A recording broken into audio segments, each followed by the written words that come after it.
Are there any surprises for USC going into spring football? Russell Westbrook does in fact plan to meet with George and Kawhi Leonard. And no, Mac McClung is not the savior of the dunk contest. He looks like an accountant. Good morning, I'm James. This is your daily dose of sports and snark for the greatest sports city in the world, Los Angeles. This is the faithful Angelenos Morning Report. It is February 19th, 2023. This is the first anniversary of Faithful Angelenos. It's been a wonderful first year. They say in YouTube books, if you're trying to build a channel, that you're lucky if you get 40 subscribers in the first year. We passed that many times over. I appreciate every last one of you, the Angelino familia. Thank you for being along for the ride. If you like the content we put out about LA sports, clickety-clack the like button. Clickety-clack the subscribe button.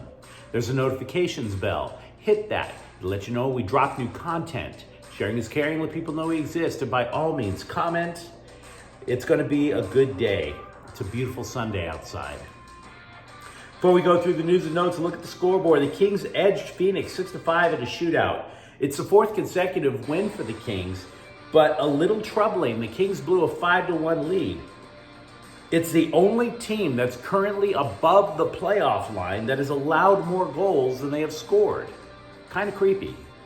Fourth-ranked UCLA just flat-out overwhelmed Cal 78-43. Jaime Jaquez Jr. scores 20 points, but he played only 26 minutes because it was such an ass-kicking out at Pauley Pavilion. It's the 22nd consecutive game that the Bruins have won at home. USC, by the way, beat Stanford 85-75. Boogie Ellis scores a career-high 33 points. Meanwhile, today, none. Enjoy the day. It's going to be good. The Athletic tried to create a spring practice depth chart for USC football. Now, I don't want to go through every player. We'd be here all day, but I do want to give you at least a few interesting little details to look at. Things we haven't talked about before. One of the first things that popped out was that Malachi Nelson, the school's top recruit, a quarterback from Los Alamitos High School, is likely going to be the third string quarterback behind Heisman Trophy winner Caleb Williams, not the second string. Miller Moss should be the primary backup, at least going through the summer. The reason is that Nelson had surgery to his non-throwing shoulder, which could hamper his development. We don't even know if he's going to be able to take part completely in spring ball this year. Number two, Austin Jones is not the lock at starting running back. For that matter, neither is Rayleigh Brown. Transfer Marshawn Lloyd is apparently extremely versatile, not just as a runner, but in the passing game. They think it's possible he could just slide right on in and do everything that Travis Lee was able to do last year. As for Rayleigh Brown, it's possible that, from what I'm reading, that he could be both a running back and a slot receiver. Kind of like what the New Orleans Saints used to like to do with their running backs, whether it was a Reggie Bush or an Alvin Kamara, lines up at the running back. Next thing you know, they're running out to wide receiver, catching and just explosive plays, one right after the other. Meanwhile, defensively, former number one overall recruit in the nation, Corey Foreman, might enter spring ball as USC's fourth rush end. Romello Height is projected to start. Interesting. The former number one recruit in the land has still not progressed enough. Kalen Bullock, meanwhile, is definitely going to be a starting safety. We pretty much figured that part out. What we did not know is that Pro Football Focus has listed as the nation's top safety going into next season. He was considered dominant in coverage with both 5 interceptions, 5 pass breakups. Pro Football Focus, or as I like to call him, PIF, describes him as a future high-round NFL draft pick. Now, as a side note, if you're asking why I don't have a Bruins depth chart, it's because UCLA football keeps way too much information close to the chest. They have ever since Chip Kelly took over. Very hard nut to crack. Spring ball for the Trojans, by the way, begins March 4th. I don't even know when football begins in the spring for UCLA. That's how secretive they get. Russell Westbrook will reportedly meet with George and Kawhi Leonard about possibly joining the Clippers if the Jazz buy out Russell Westbrook's contract. Utah gave the mercurial former MVP permission to talk with other teams. George and Westbrook, they were teammates over in Oklahoma City, so they think it's a possibility it's a fit. It's a very strange thing, though. Have you been going through the national press? Has anyone else noticed that everyone in the national press thought Westbrook was a complete bag of flaming dog mess on your porch, and until he gets cut, now he's cut by the Lakers, all of a sudden he's the hottest name out there? How does that work exactly? And I'm not saying that to disrespect Westbrook. I don't have a problem with the guy. I have a problem with the press that's going to make somebody out to look like a flaming bag of dog turd on your porch until he leaves the Lakers. Does that make sense? Meanwhile, two former Clippers are going to federal prison. Keon Dooling and Alan Anderson are part of a scheme that involved 19 people convicted of fraud charges stemming from fake reimbursement claims to the league's health and welfare plan. The false claims that these people allegedly filed totaled to more than $4 million. Dooling, by the way, is the former vice president of the Players Association. Well done, dude. Well done. Dooling allegedly received more than $300,000. I'll tell you what he's receiving now. 30 months in the federal pen. Anderson, for his part, is going to get 24. Good job, guys. Well played. Did you watch the slam dunk contest last night? I'm not going to front. I didn't. I don't like skill contests. I don't care during the All-Star break about who has the best relay from right field to home. I don't care who has the hardest slap shot. I don't care who has the tightest spiral prior to a Pro Bowl flag football game. It doesn't interest me. The slam dunk contest used to interest me because they were actually using players who you knew. So who is Mac McClung? Well, there is a link to him with LA. He played a game for the Lakers this year. Both Shaq and Magic labeled Mac McClung as, quote, the savior of the dunk contest, unquote. And Magic and Shaq, they need to walk that one back. And when I talk walking it back, I mean like walking a creeper back 500 yards away from an elementary school. That's how far back they need to walk this one. Look, enjoy the moment, dude. I'm sorry, you look like the guy who busted my table when I took the wife out to eat a couple of days ago. The guy couldn't get playing time when the Lakers are mediocre. This is why he's not the following is why he's not the savior of dunk contest. Nobody is going to buy a ticket for a guy who's probably not coming off the bench. So in other words, there is more to this game than dunks. For amazing dunks, there's YouTube. A friend of mine used to swear that this dunk champ named James Flight White was a surefire NBA superstar. James Flight White is in a rec league right now, for all I know. ESPN's Brian Windhorst told NBC Sports that he, quote, thinks the Lakers are definitely kicking the tires, unquote, on Kevin Love. Let me translate that for you.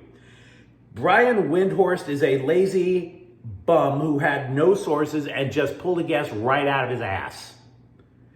Besides, Kevin Love is signing with the Heat. Somebody needs to tell Windhorst, just because you're morbidly obese, you're not fooling people into thinking that you're on your phone all day working your sources. You basically got pulled away from the hometown buffet and was asked what you thought of Kevin Love. That's it. Rams Wire, a subsidiary of USA Today, asked a good question. Why wasn't Thomas Brown considered for the vacant offensive coordinator position with the Rams? Now, Brown, who's going to take that position with the Carolina Panthers, was the assistant head coach in LA. He also coached tight ends. Previously, he coached the Rams running backs. The Rams, for their part, they were sort of boxed in. If you recall, normally you have to ask permission of another team to interview their assistant coaches. See, assistant head coach is a title in name only. It's not, you're not the assistant head coach who also coaches tight ends. You're the tight ends coach. They just wanted to make you sound more important. So the Panthers did not have to ask the Rams for permission to interview Brown. So McVay had no choice. You either let Brown go or you promote him to the offensive coordinator gig. And oh, by the way, they have an offensive coordinator. So why would you not promote Brown? We can only take an educated guess. We don't have the official word. We'll probably never really get the official word. McVay specifically wanted to clean house, if you recall. He told assistant coaches to look for other gigs because he had no idea what next season would look like. So Brown probably just saved his career by going to Carolina. CBS Sports ranked the rookie classes across the NFL, said the Rams were 29th. And honestly, I don't really have a lot to say about that. The Rams don't give a lot of playing time to rookies. They want them to develop before they get on the field. In addition to that, I would only say that the reason that changed this year, that rookies got time, is because the Rams were just plagued with injuries. Rookie backs Kobe Durant and Darian Kendrick made an impression. They actually could be starters next year. And if you might remember, LA's top pick, guard Logan Bruss, I believe he was taken in the 3rd round, didn't even play at all this year, not even in an exhibition game, due to injury. So you have to be patient with Rams prospects. The Dodgers have added Tyson Ross as a special assistant, which obviously indicates his days as a major league pitcher are kaput.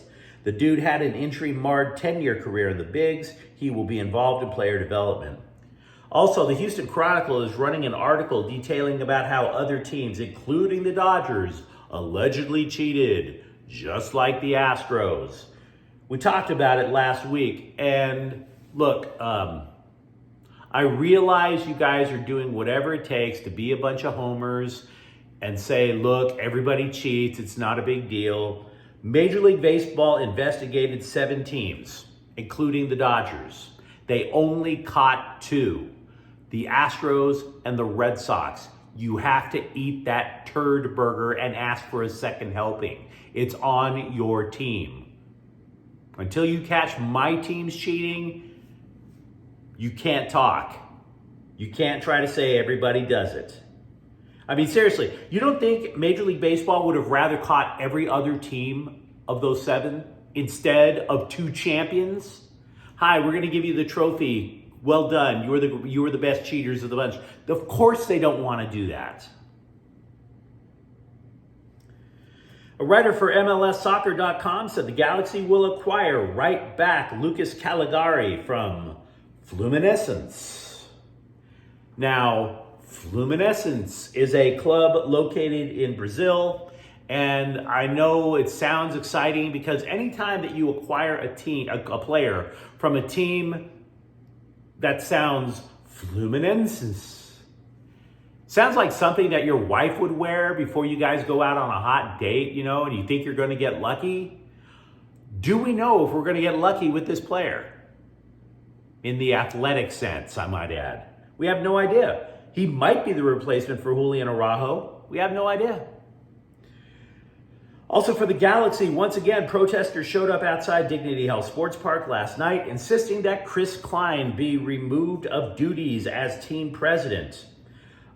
Pictures inside the stadium, it was an exhibition game last night against Toronto, showed a pretty vacant Victoria block. That is the primary supporters group standing only section.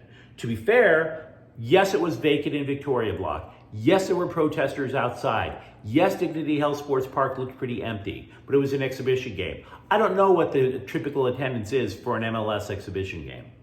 But you let me know what you think in the comments thread. Let me know what you think about USC football going in spring, if there's also another surprise in the pipeline that we don't know about. Or let me know if you actually think Russell Westbrook is a big deal anymore.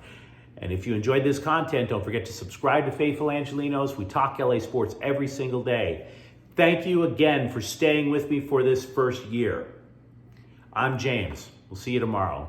Faithful Angelenos is a Kia Corte El Queso production. Take care.